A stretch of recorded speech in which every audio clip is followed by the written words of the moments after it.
Hello guys, welcome back to BB blogger. నేను మీ బాలాజీ. ఎవరైతే మా ఊర్లో జరిగే తిరణాలకైతే నేను మా నాన్న అయితే వెళ్తున్నాం. సో ఆ తిరణాలు ఎలా జరిగినాయి ఏంటో తెలుసుకుందాం. సో లేట్ చేయకుండా వీడియోని స్టార్ట్ చేసేద్దాం పదండి. రూల్స్ మాట్లాడుతున్నారు లక్ష్మణ్ రెడీయా? రెడీనా? ఇంకా మార్నింగ్ అయితే బస్ స్టాండ్కి వచ్చేసి విజయవాడ టు నర్సరావుపేట బస్సు అయితే ఎక్కేసాము. ఇంతకీ నేను ఏ ఊరు వెళ్తానో చెప్పలేదు కదా. నేను మాచర్ల దగ్గరలో ఉన్న మా ఊరు గుత్తికొండ అనే ఊరికైతే వెళ్తున్నాను. నాకు తెలిసి ఈ పేరు ఎవరు ఎక్కడ విని ఉండరు, కానీ మా ఊర్లో జరిగే ఈ జాతర, ఈ తిరణాలు అయితే ప్రతి ఒక్కరికి తెలిసి ఉంటది. మెయిన్ స్పెషల్ ఏంటంటే మా ఊర్లో కోటప్పకొండ తిరణాలు. మా ఈ కోటప్పకొండ తిరణాలు రెండు తెలుగు రాష్ట్రాలు మొత్తంలో కోటప్పకొండ తిరణాలు తెలియని వాళ్ళంటే లేరు మామ. అలాంటి ఫేమస్ ఉన్న తిరణాలు ఉన్న ఊరే మామ మాది గుత్తికొండ. అసలు తిరణాలంటే ఇది మామ. నా రెండు కళ్ళు అయితే సరిపోలేదు మామ ఇంతమంది జనాన్ని చూస్తానని. తిరణాలను చూడడానికి అక్కడ నేను, మా నాన్న, మా అన్నయ్య అయితే వెళ్ళాం మామ. అసలు ఈ తిరణాలు దేనికి స్పెషల్ అంటే ఈ సంవత్సరంలో వచ్చే తొలి ఏకాదశికి ఈ తిరణాలు అయితే చేస్తారు మామ. తొలి ఏకాదశి తిరణాలు అంటే ప్రతి సంవత్సరంలో వచ్చే పండగకి ముందు చేసే తిరణాలనే తొలి ఏకాదశి తిరణాలు అంటారు. అసలు ఆ గుత్తికొండ బెలం అంటే ఒక కేవ్ లాంటిది మామ.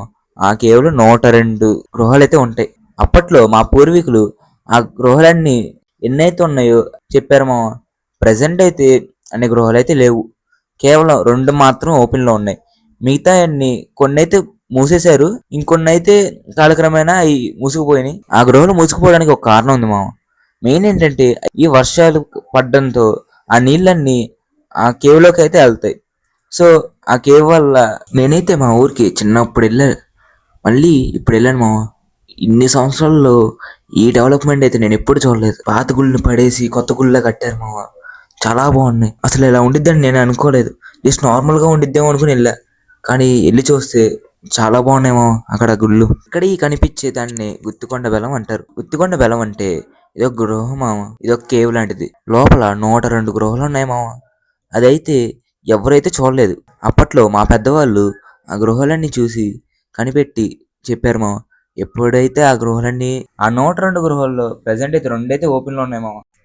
ఇంకా గృహలోకి వెళ్ళిన వాటర్ అయితే ఇంకా అలా నిలిచిపోతాయి. సో ఇంకా మిగతా 102 గృహాలు అయితే మూసుకుపోయినాయి మామ.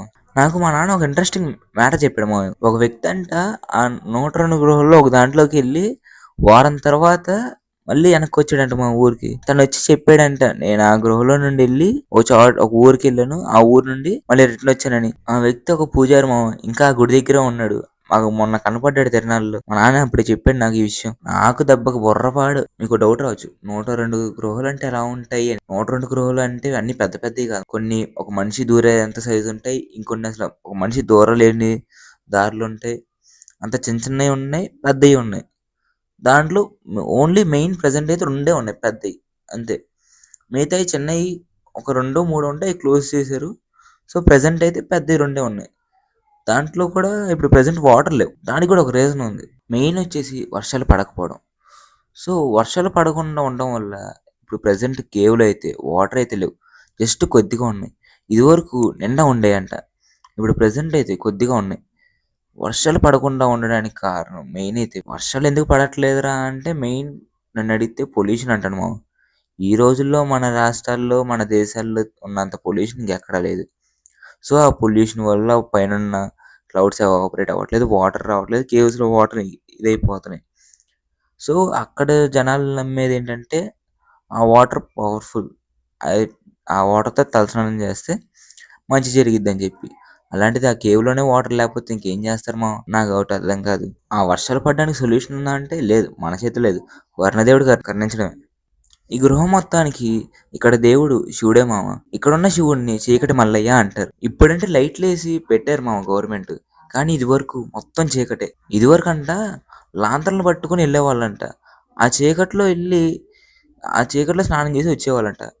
అందుకే అక్కడ శివుడికి చీకటి మల్లయ్య అని పేరు పెట్టారు. ఇదివరకు రోజుల్లో శివుడు చీకటిలోనే ఉన్నాడు, సో అందుకే చీకటి మల్లయ్య అని పేరు వచ్చింది. ఇప్పుడంటే లైట్లు వేసేసారు కాబట్టి అది అంత క్లారిటీగా ఉంది. ఇదివరకు అయితే మొత్తం డార్క్ అంట మామ. సో అందుకే అక్కడ ఉన్న శివుడిని కూడా చీకటి మల్లయ్య అంటారు. మా ఊరు అయ్యండి మేము దర్శనం చేసుకోవడానికి మాకైతే 3 గంటల పైనే పట్టింది మా. అంటే దాన్ని బట్టి మీరు అర్థం చేసుకోవచ్చు ఎంతమంది జనం వచ్చారని చెప్పి. సో ఆ జనాలందరూ వెళ్ళేంత వరకు వెయిట్ చేసి వెళ్ళాము. ఫైనల్ గా అయితే వెళ్ళింది మేమే. సో ఎంత వెయిట్ చేసిన దానికి రిజల్ట్ అంత బాగుంది మా. నేను చిన్నప్పుడు నాకు కరెక్ట్గా గుర్తులేదు మా చిన్నప్పుడు ఎప్పుడు చూసాను, కానీ ఇప్పుడు చూడంగానే చాలా చేంజ్ అవ్వరు. నాకు నా 2 కళ్ళు సరిపోలే. అసలు దీనికోసం రా వెయిట్ చేసింది. ఫుల్లీ సాటిస్ఫైడ్ అనిపించింది మామ నాకైతే లోపలికెళ్ళి చూడంగానే. అంతసేపు లైన్‌లో నించొని, అంతసేపు ఎండలో ఉన్నది. లోపలికెళ్ళి చూడంగానే మొత్తం పోయింది. కానీ లోపలుంది మామ సఫికేషను. అబ్బబ్బబ్బా! అస్సలు గాలాడట్లా. దానికేంటంటే కారణం లోపల జనాలు ఎక్కువైపోయారు. Crowd control అవ్వట్లా. పోలీసులున్నా సరే మాట వినట్లేదు జనాలు. సో కిందకెళ్ళే కొద్దీ జనాలు పైకి వస్తూనే ఉన్నారు, కిందకెళ్తూనే ఉన్నారు. సో అంతమంది జనాల్లో లోపల ఎయిర్ సర్క్యులేట్ అవ్వక అందరికైతే చెమటలు పట్టేస్తున్నాయి. ఇంకోటేంటంటే పైన శివలింగానికి పూజలు చేస్తా ఉంటారు మామ. అదే చెప్పా కదా చీకటి మల్లయ్య అని చెప్పి. ఆ శివలింగానికి అయితే పూజలు చేస్తా ఉంటారు, అగరత్తులు వెలిగిస్తా ఉంటారు. సో ఆ ఎయిర్ కూడా బయటికెళ్ళే ఛాన్స్ లేదు. ఎందుకంటే శివలింగం లోపల ఉండిద్ది కొద్దిగా. సో ఆ పొగ కూడా లోపలికి వచ్చి ఇక మొత్తం ఆ ఎయిర్ ఇది సర్క్యులేట్ అవ్వక జనాలందరికీ చెమటలు పడుతున్నాయి. సో అందరు స్నానం చేశారు మామ. నేనైతే చెమటతో స్నానం చేశా. నా తల ఒకటే తడిసింది. మిగతాదంతా ఆ సఫకేషన్ వల్ల నా డ్రెస్ అయితే తడిసిపోయింది. నేను బయటకు వచ్చిన తర్వాత మేమందరం ఎలా ఉన్నామో తెలిసిద్ది. మా నాన్నకి నాకు చాలా తేడా ఉంది. మా నాన్న స్నానం చేశాడు, నేను చెమటతో స్నానం చేశా. అంటే మీరు అర్థం చేసుకోవచ్చు ఏ లెవెల్ సఫికేషన్ ఉంది లోపల. ఇక్కడికి చిన్నపిల్లల్ని అలాగే మరీ పెద్దవాళ్ళని తీసుకెళ్ళకూడదు మామ. మిడిల్ ఏజ్డ్ పర్సన్స్ మాత్రమే తీసుకెళ్ళాలి. మీ లైఫ్ లో మీరు ఎన్ని కేవ్స్ చూస్తారేమో కానీ ఇది మాత్రం కంపల్సరీ చూడాలని చెప్పి లైఫ్ టైం ఎక్స్పీరియన్స్ మా లోపలికి వెళ్ళి చూస్తే మీ 2 కళ్ళు సరిపోవు. ఇంకా ఫైనల్ గా అయితే బయటకు వచ్చేసాం మామ. ఇంకా తిరణాలు అయిపోయి ఇంటికైతే స్టార్ట్ అయిపోయాం. ఈ తిరణాలు మా ఊరికి జస్ట్ ట్రైలర్ లాంటిది మామ. అసలైన సినిమా కోటప్పకొండ తిరణాలు. ఈ శివరాత్రికి కోటప్పకొండ తిరణాలు అయితే మన ఛానల్లో కంపల్సరీ వస్తుంది. లేచేయకుండా మన ఛానల్ని సబ్స్క్రైబ్ చేసుకొని బెల్ ఐకాన్ ఆన్ చేసుకొని ఉంచుకోండి మామ. సో అది ఇవాళ వీడియో. నెక్స్ట్ వీడియోలో మళ్ళీ కలుద్దాం. Until then take care, bye bye. వెళ్ళిపోయే ముందు మర్చిపోకుండా సబ్స్క్రైబ్ చేసుకొని బెల్ ఐకాన్ ఆన్ చేసుకొని ఉంచుకోండి మామ.